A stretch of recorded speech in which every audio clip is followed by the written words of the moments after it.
At the police academy, people arrive with different goals. Some want the uniform, some want respect, others come for family, and a few are inspired by movies. Among them are two young men, Billy Costigan and Colin Sullivan, each with a very different purpose. Billy wants to escape the shadow of his family, who were known criminals. For him, becoming a cop is a way to break free from that world. Colin, on the other hand, was raised under the wing of Frank Costello, a powerful Irish mob boss in South Boston. Since childhood, Costello groomed him to be his inside man. Colin may wear the badge, but he's a rat from the start. Both men graduate from the academy. No more pencils, no more books. Colin, with his sharp record and test scores, is quickly recruited into the elite Special Investigation Unit. There he meets Captain Queenan and his blunt deputy, Sergeant Dignam, who interview him briefly before moving on. Next comes Billy. His interview is different. Dignam brings up Billy's dead Uncle Jackie and his long line of criminal relatives, questioning why he wants to be a cop at all. Why are you pretending to be a cop? We have a question. Queenan listens, then steps in with another path. Instead of joining the force directly, Billy is offered undercover work. With his family background, he's the perfect candidate. So what do I do? To make it believable, Queenan and Dignam stage a case and have him serve a short time in prison before releasing him on probation. Word spreads quickly. Billy is now an ex-con and looks the part. Through his cousin's connections, he begins edging into the criminal underworld, posing as a small-time dealer. One night, while drinking cranberry juice at a bar, Billy sits quietly as his cousin vouches for him to Arnold, Costello's right-hand man. I liked his Uncle Jackie better. Jackie was all right. When a man nearby mocks his drink, What, do you get your period? Billy snaps, smashing the glass into the man's face. The violent move catches Arnold's attention, and soon Billy is on Costello's radar. Hey, f***head, it's Jackie's nephew. Oh, what? Meanwhile, Colin is thriving in the Special Investigation Unit. Their main target is Costello, who recently stole advanced microprocessors meant for weapons and plans to sell them to China. In secret, Colin warns Costello that the police are closing in. Billy knows he must get closer to Costello soon. One morning, while eating breakfast at a small shop, he sees two Providence mobsters harassing the shopkeeper for money. Billy seizes the chance, beating both men down. The bold move not only puts him on Costello's radar, but also earns him trust within the Irish mob. Meanwhile, Colin begins a romance with Madeline, a psychotherapist who works with the SIU. Over dinner, he charms her with easy talk, carefully drawing out details about her patients without ever seeming suspicious. Later that night, Billy drinks cranberry juice at the bar again. This time, Arnold arrives with Costello himself. Do you know who I am? No. Billy is taken into a private room, where Arnold inspects him closely. Show me your arm. Flip it. He's clean. Suspicious about the morning fight, Costello grabs Billy's injured hand and smashes it with a boot, pressing him to admit if he's a cop. Still a cop? No! No! After testing him enough, Costello finally laughs, hands him money for his hand, and lets him go. Still doubtful, he later talks with Arnold. Costello doesn't fully trust Billy, but Arnold insists he's genuine, pointing out that Billy is like him, a man with nothing to lose, no real family to tie him down. The next morning, police discover the bodies of the two mobsters Billy fought. Costello immediately covers his tracks, telling Colin to guide the investigation toward others.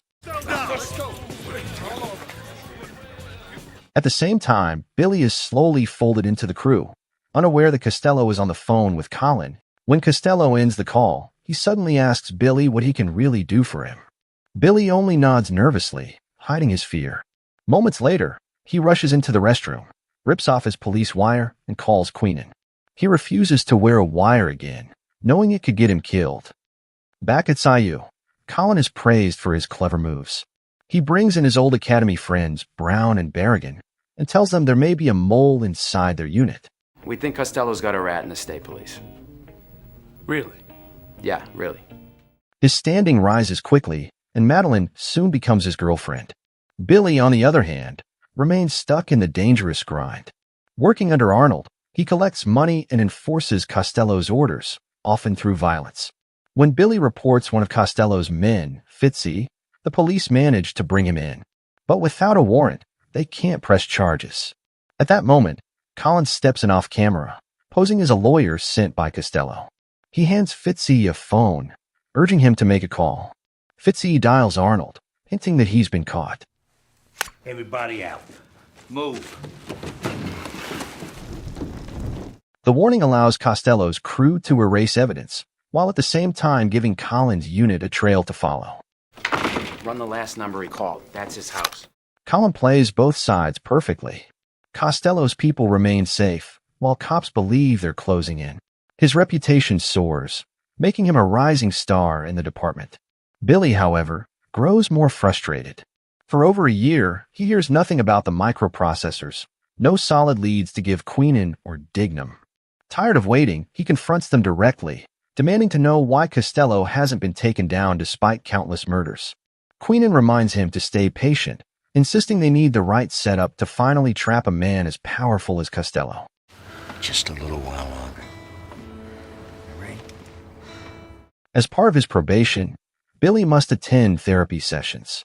By chance, his assigned psychotherapist is Madeline, Collins' girlfriend. She has no idea Billy is an undercover cop and treats him like any other troubled client. She urges him to open up, but Billy can't risk it. He only demands a prescription to help with his anxiety and sleepless nights. When Madeline refuses, Billy storms out in anger.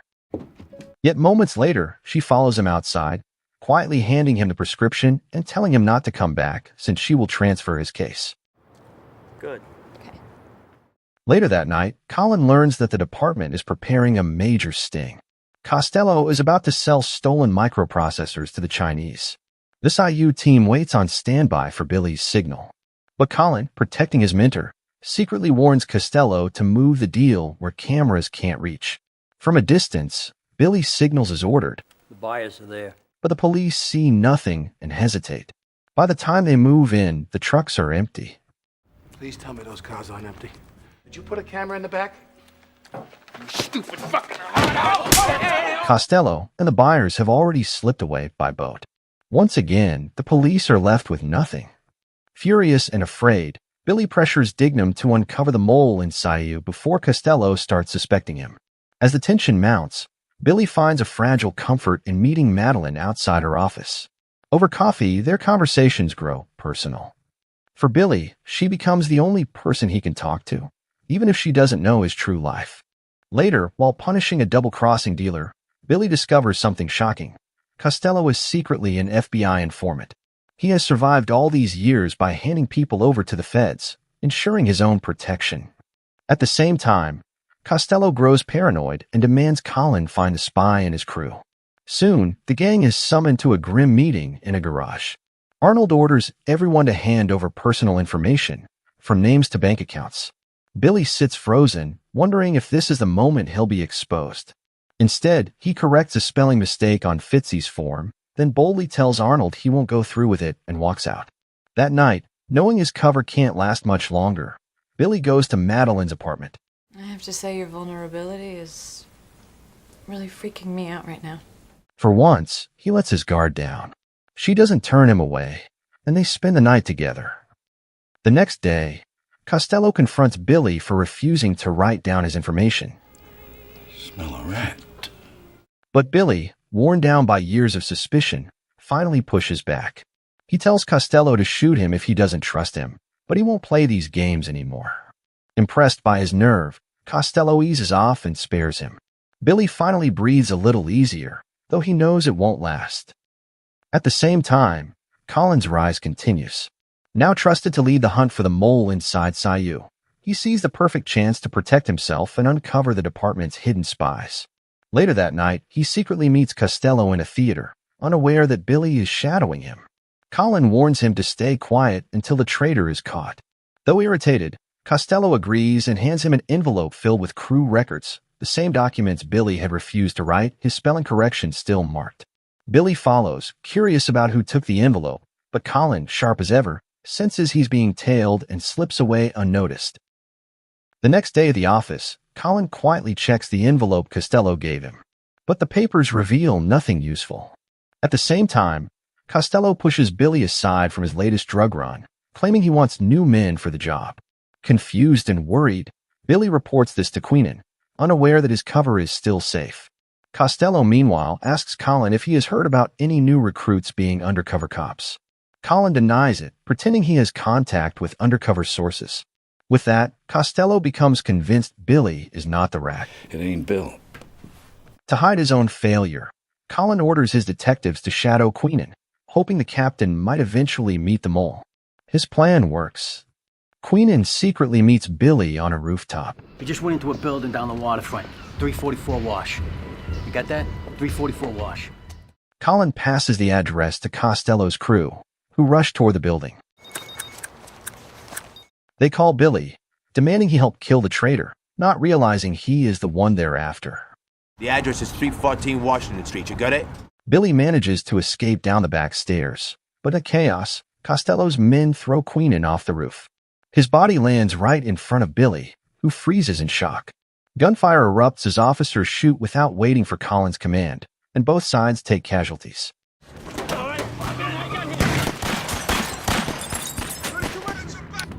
Back at headquarters, the weight of Queenan's death falls heavily. Dignam, enraged, punches Colin, and for his act of violence, he receives a 2-week suspension. Billy, meanwhile, is accused of being late to the ambush. One wounded man, barely holding on, whispers to Billy that he purposely gave him the wrong address, yet Billy still arrived at the right place. Before Billy can silence him, the man dies of his injuries. Shaken, Billy seeks out Madeline. Though they meet, she refuses to see him again, confessing she has chosen her boyfriend. I'm sorry. Alone and desperate, Billy sits in silence until his phone rings. The call comes from Queenan's number. Terrified, he answers, but hears only breathing on the other side. It's Colin, listening quietly.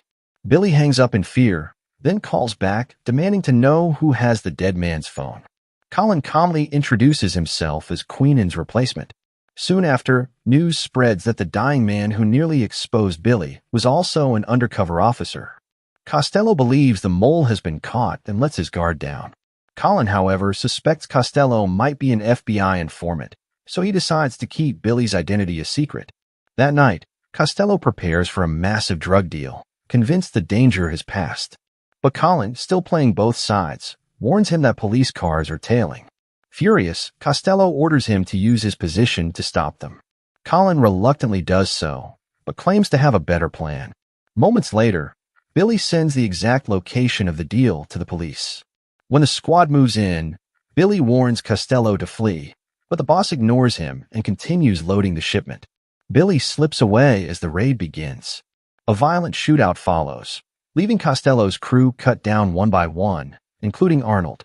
Costello himself barely survives and runs for cover, only to come face to face with Colin.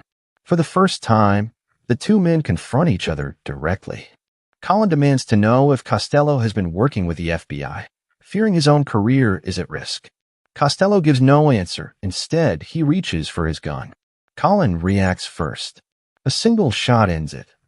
Costello is dead. I got Costello here!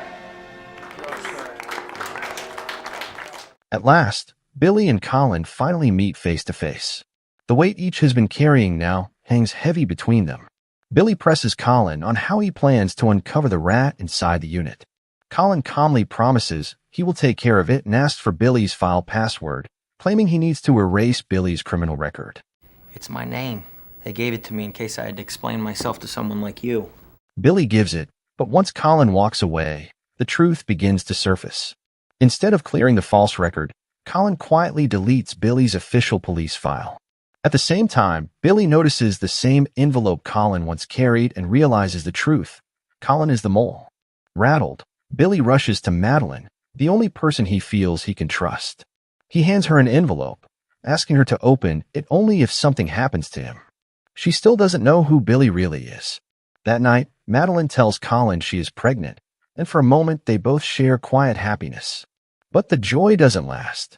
The next morning, Madeline finds Billy's letter in the mail, a phone recording exposing Colin's secret. We got a cop in my crew. Yeah, I know. I'm kind of getting that feeling, too. He's one of yours. At last, she sees clearly. The man she believed was good is nothing but a rat.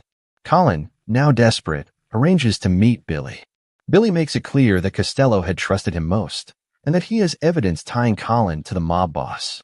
He orders Colin to meet him at the rooftop where Queenan once fell. When Colin arrives, Billy holds him at gunpoint and arrests him.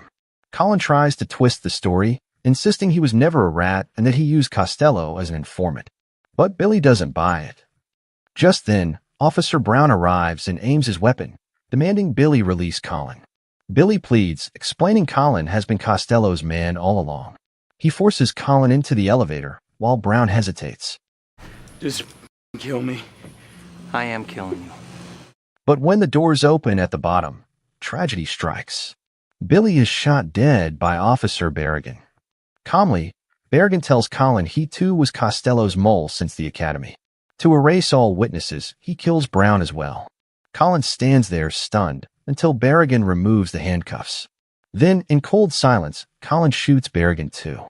With 3 bodies around him, Colin walks away as the sole survivor. Later, he sets up the story, claiming Billy uncovered Berrigan as the mole and died in the crossfire. Billy's funeral is held with full honors. Madeline weeps, heartbroken. She now knows the truth too late. The man she doubted was a hero, and the man she loved was nothing more than a traitor. Though she carries Colin's child, she delivers Billy's file to Dignam. Not long after, Colin returns to his apartment. But waiting inside is Dignam. Without a word, he raises his gun and ends Colin's life. As his body falls, the camera lingers outside the window, where a single rat scurries across the railing. And so, this crime masterpiece closes with betrayal, justice, and silence.